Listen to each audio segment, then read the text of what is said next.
5 days before my wedding, I found out my caterer had vanished, along with $8,400 of our money.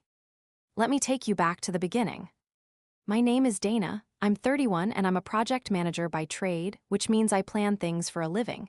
I track timelines, I build contingency spreadsheets, I create folders inside folders inside folders. My fiancé Marcus used to joke that I had a backup plan for my backup plan. I would tell him, obviously, the second plan needs coverage too. He thought I was kidding. I was not. So when Marcus and I got engaged in March 2 years ago, I did not hire a wedding planner. I was the wedding planner. I had a master spreadsheet with 17 tabs. I had a vendor contact binder, printed and laminated, sitting on my kitchen shelf next to my cookbooks. I had an entire Google Drive folder called Wedding Operations that my maid of honor Priya said looked like something the military would build. She was not wrong. We had 18 months to plan the wedding. We were getting married on a Saturday in October at Hargrove Estate, a converted farmhouse venue about 40 minutes outside the city. 250 guests comfortably. We had 214 confirmed. The venue alone cost $11,000 for a full Saturday booking, and that didn't touch catering, bar, flowers, photography, the DJ, the cake, or rentals. All in, we had committed just over $62,000 to this wedding. About $38,000 of that was already paid out in full by the time everything fell apart. The caterer was a company called Elmwood Events and Catering. I found them through a friend of a friend, a woman named Becca who had used them for her daughter's bat mitzvah 2 years earlier and could not say enough good things. The owner was a man named Robert Fitch. He showed up to our tasting in a button-down with his logo embroidered on the pocket, had a portfolio on his iPad, and served us 6 different past appetizers plus a full-plated dinner sample. Duck confit, roasted fingerling potatoes, a salad with candied walnuts and goat cheese. The food was genuinely excellent. I signed the contract. The deal was $8,400, catering for 200 guests, staff of 12, full setup and breakdown, cocktail hour appetizers, and the full-plated dinner. 25% deposit at signing. Another 25% at the 6-month mark. Final 50% due 30 days before the wedding. I paid that last check on September 8th. $4,200, mailed certified, tracked the whole way. Robert Fitch signed for it on September 10th. By September 14th, 4 days after he signed for my money, Elmwood Events and Catering had no working phone number. I didn't find out until October 1st, 5 days before the wedding. Here is exactly how I found out. I was at my kitchen table on a Tuesday evening at 7:30 p.m. doing my final vendor confirmation calls. I had scheduled that week specifically for this purpose. Photographer confirmed, DJ confirmed, florist confirmed, cake studio confirmed, rental company confirmed. I got to Elmwood. I dialed the number in my binder, the same number I had called a dozen times over 18 months. It rang twice. Then a recording came on, not voicemail, a recording telling me the number was no longer in service. I figured I misdialed. I pulled the number directly from my saved contacts and dialed again. Same recording. I pulled up the Elmwood Events website. It was gone, just a blank page with a hosting error. I emailed Robert Fitch a single line, "Robert, please call me immediately. I cannot reach your phone number." I checked his Instagram, account deleted. Facebook business page, also gone. I put my phone face down on the table. I took one long breath, then I picked it back up and called Priya.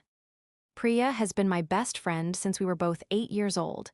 She picked up on the second ring and I said, "The caterer ghosted us." 3 full seconds of silence. Then, "Tell me everything you know right now." I told her. She went quiet. Then she said, "Do not call Marcus yet. Let's figure out what we're working with first." That was exactly the right call. Marcus is steady and wonderful, but in a crisis he needs information, not alarms.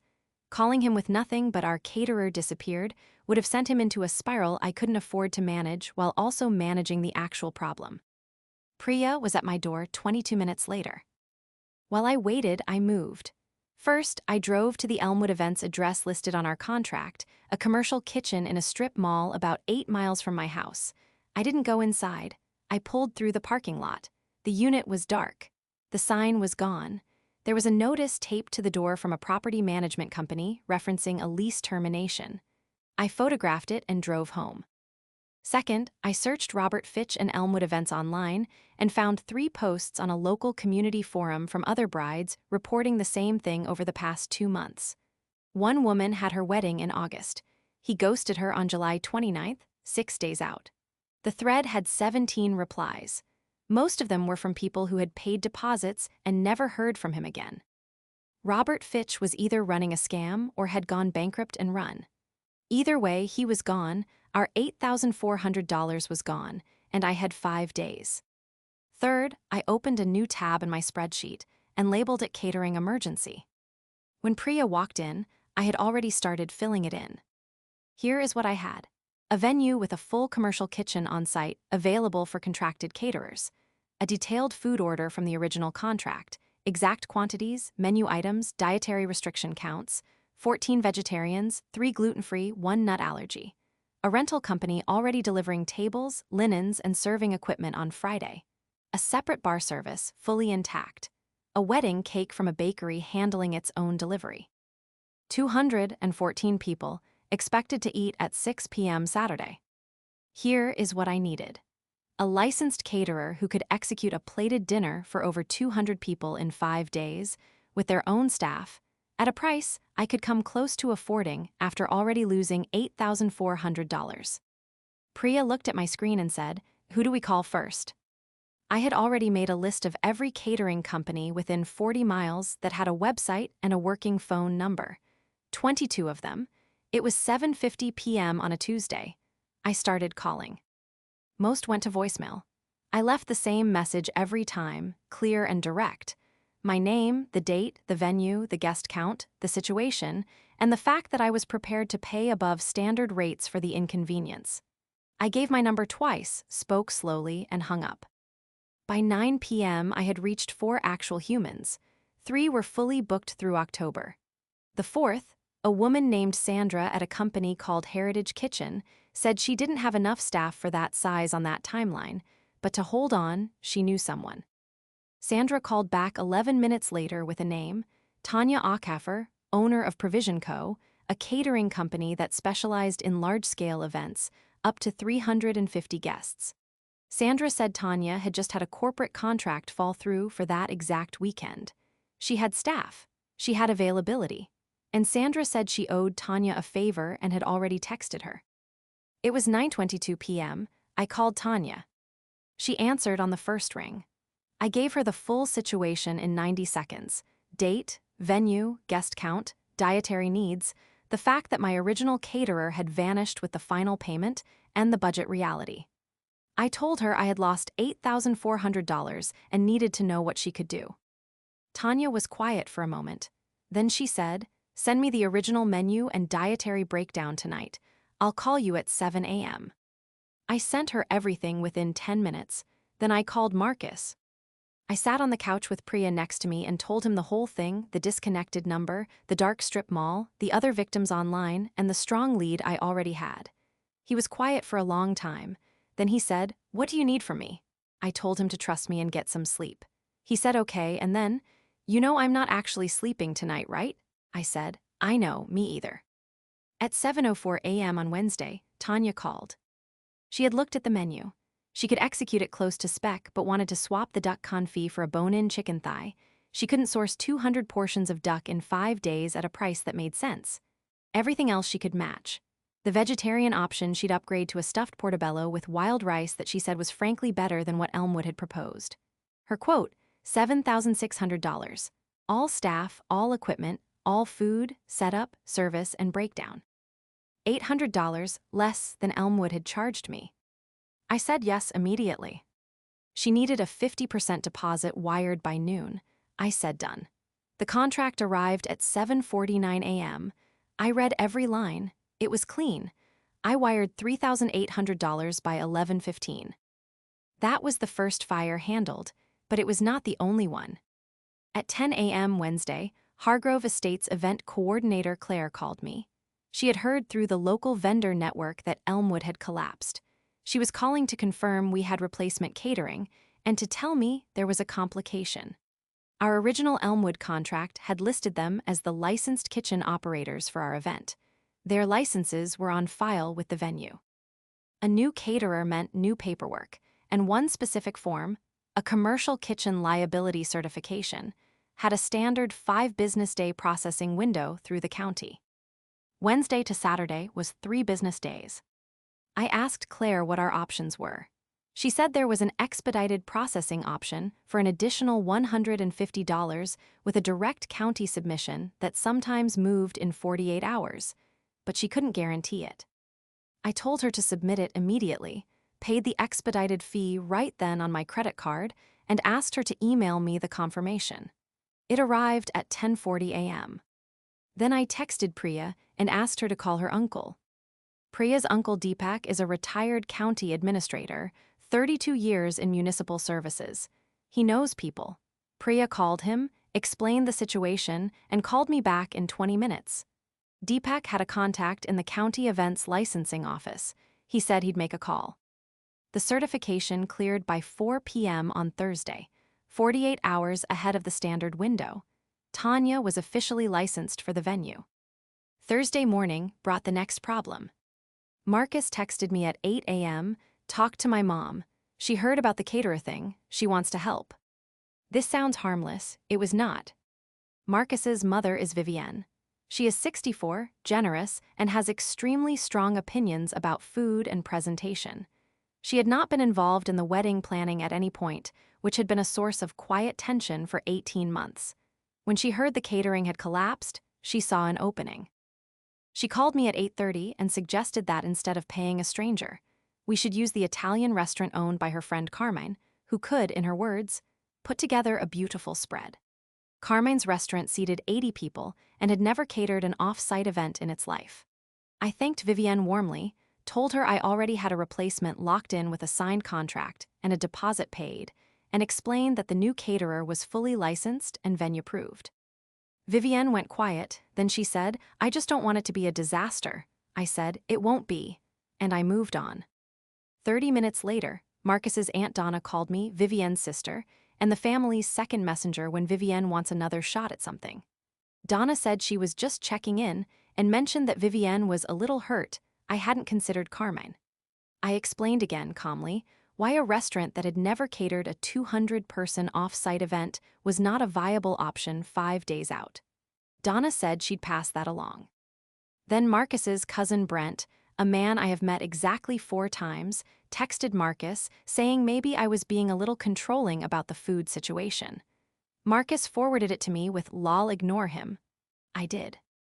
But Vivienne called Marcus Thursday afternoon, and the conversation was long. He came over that evening looking tired and sat down at my kitchen table. "Can you just call my mom and let her feel included in something? I don't care what it is." I sat with that for about 10 seconds. Then I called Vivienne and asked if she'd be willing to organize a surprise Italian dessert table, cannoli, tiramisu, small things from Carmine's kitchen that would open after the main dinner as a bonus. Not catering, just an extra. Vivienne said yes so fast she almost cut me off. She organized the whole thing herself, paid for it herself, and it was a genuine hit at the wedding. Problem handled. Family intact. Friday was execution day. Tanya arrived at Hargrove Estate at 11 a.m. with a crew of 9 and a refrigerated truck. I met her in the parking lot. She was exactly who she had sounded like on the phone, organized, direct, no wasted motion. She walked the kitchen with Claire, assessed the layout, and had her crew unloading within 20 minutes. The chicken thighs were already prepped and marinating. The portobello mushrooms were being assembled. The appetizer staging area was already set up. Her staff moved like they had done this 100 times. They had. At 2 p.m. Tanya looked at me and said, "You can go home, I have this." I believed her, I went home. I also had to deal with the financial reality, enough to not be drowning going into my own wedding day. $8,400 was gone. I'd paid Tanya $3,800 as a deposit and owed her another $3,800 on the day.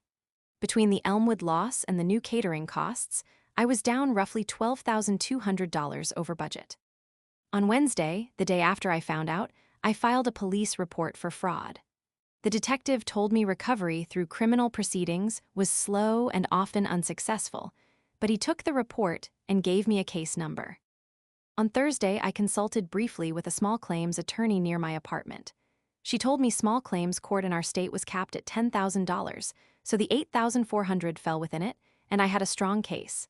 I had the certified mail proof, the signed delivery confirmation, everything. She told me I could file the claim myself for $62 in filing fees.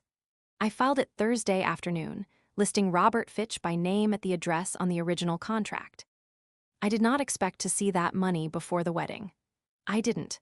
But having the case filed meant I had done everything I could legally do, and that let me stop carrying it and focus on Saturday.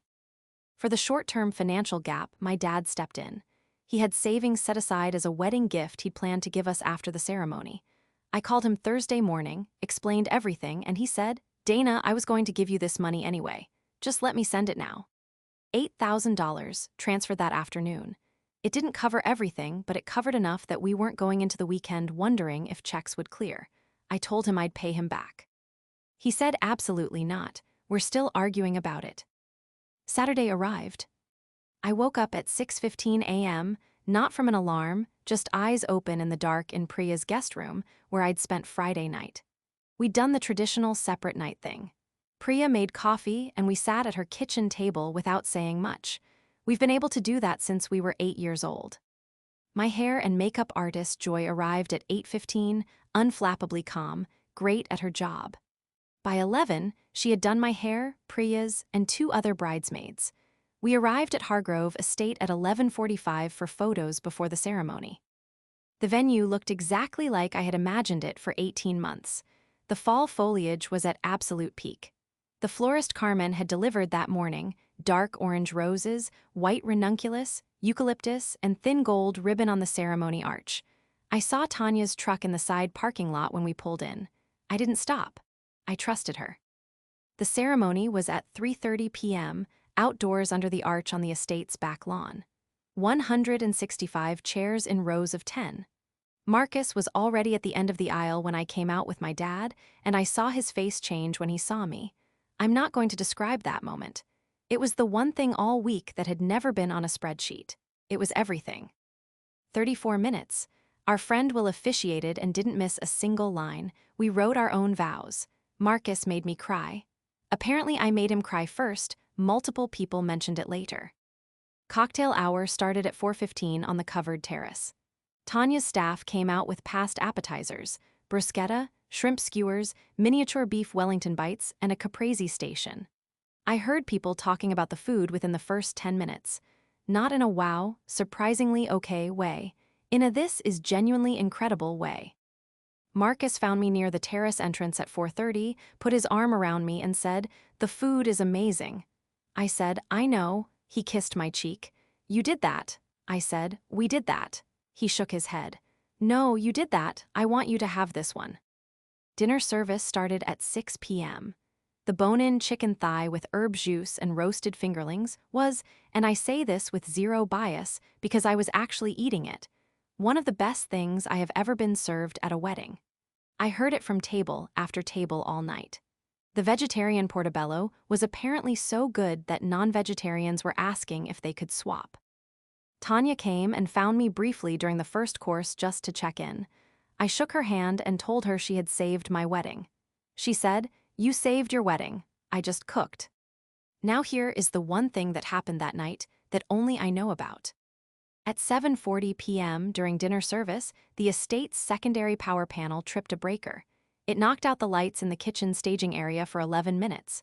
Tanya's crew was mid-service on the third course. They finished the rest of the meal by emergency lighting and the flashlights on their phones, working off training and instinct. Not one guest noticed. The food came out on time. The plates were hot. The service looked seamless from every seat in that barn. I found out because Claire pulled me aside at 7:53, after power was restored, to tell me what had happened and confirm everything was fine. I stood there, absorbed it, and said, "Does anyone else know?" Claire said no. I said, "Let's keep it that way." The DJ kept the reception going until 11 p.m. The cake was a 4-tier vanilla and lemon curd from Sweet Margin Bakery, cut at 9:15 to a song Marcus had picked without telling me. I'm not sharing what it was because it was private, and it was perfect. Vivienne's dessert table opened at 9:30. The cannoli were gone in 6 minutes. Carmine had sent enough tiramisu for 100 people, and nearly all of it was eaten. Vivienne cried happy tears. I hugged her and meant every second of it. At 11 p.m., we walked out through a tunnel of sparklers held by our guests. Marcus picked me up off my feet in the parking lot, and I screamed a little and he laughed, and our photographer got the shot. That is the photo everyone talks about. It looks completely unplanned. It was completely unplanned. We are both laughing, I am half airborne, and there is sparkler light catching the sequins on my dress. It looks like the happiest moment of my life because it was. Nobody at that wedding knew what the week before had looked like. Nobody knew about the disconnected number, or the dark strip mall, or the 3 days of phone calls, or the county licensing scramble, or the 11-minute power outage with 9 people cooking by flashlight. They knew the food was incredible, and the venue was beautiful, and the couple was genuinely, completely happy. Now the aftermath. Monday morning, 2 days after the wedding, I filed a formal complaint against Robert Fitch and Elmwood Events with the State Contractor Licensing Board. I submitted a report to the Better Business Bureau. I posted a detailed, factual account on the community forum where I had found the other complaints, naming Elmwood Events, naming Robert Fitch, listing the specific payment dates, and the date of disappearance. Within 2 weeks, 6 more people had added their own experiences to the thread. Total losses across all the posts came to roughly $43,000 across multiple events. A local news outlet picked it up 3 weeks later. A reporter named Gemma contacted me through the forum, and I gave her a full interview. The story ran as part of a segment on event vendor scams in our region. Robert Fitch's face and business name were in the headline. The detective who had taken my report called me the week it ran to say they were escalating the investigation. The small claims court date was set for February, 4 months after the wedding. Robert Fitch did not appear. I was awarded the full $8,400 by default judgment. I have not collected a single dollar of it yet. Enforcement is its own separate process, and I have a collection attorney working on it for a percentage. Whether I ever actually see that money, I honestly don't know. But the judgment exists. It's on the record. His name is attached to it permanently. I sent Tanya Ackafer a handwritten thank you note, a 5-star review on every platform I could find, and referrals to 4 couples getting married in the coming year who asked me for a catering recommendation. She has since become one of the most booked caterers at Hargrove Estate. Claire told me that 3 months after our wedding. I sent Sandra at Heritage Kitchen a thank you note too. She gave me Tanya's number. She doesn't know she saved my wedding, but she did. I wrote Priya a card that took me 2 hours. She came over the Tuesday after the wedding, and I handed it to her on the couch, and she read it and said, "You would have figured it out anyway." I said, "Maybe, but it would have taken longer." She said, "At least 2 more hours." I said, "Minimum." We ordered Thai food and watched a movie and didn't talk about the wedding once, which was exactly what I needed. Marcus and I came back from 9 days in Portugal, booked 8 months prior, 0 disasters, and I sat down at my laptop and deleted the wedding operations Google Drive folder. All 17 tabs of the master spreadsheet. The vendor binder went in the recycling. The catering emergency tab, gone. I kept one thing, the parking lot photo. Sparklers, sequins, the lift, the laugh. 3 things I know now that I didn't fully believe before this week. First, do your vendor confirmation calls at least 2 weeks before the event. Not 1 week, 2. I should have called Elmwood on September 22nd, not October 1st. That would have given me 13 days instead of 5. 13 days is a completely different situation. Second, vet your vendors the way you'd vet a contractor working on your house. Check licensing, check state registration, look for complaints. Robert Fitch had complaints on file with the licensing board that I would have found if I had looked. I didn't look. I took a personal referral and trusted it without verifying. I won't do that again. Third, the wedding was perfect. Not because nothing went wrong. It was perfect because the things that went wrong stayed invisible, and the things that went right were visible to every single person in that barn. Nobody ate bad food. Nobody sat hungry. Nobody noticed anything except the flowers and the vows and the cannoli and the couple who couldn't stop smiling at each other all night. That's the job, make the hard parts invisible, make the good parts shine. I'd do that entire week all over again if it meant ending up in that parking lot, half airborne, laughing. So tell me, what would you have done if you got that call 5 days out? Drop it in the comments. I am genuinely curious how other people would have handled this.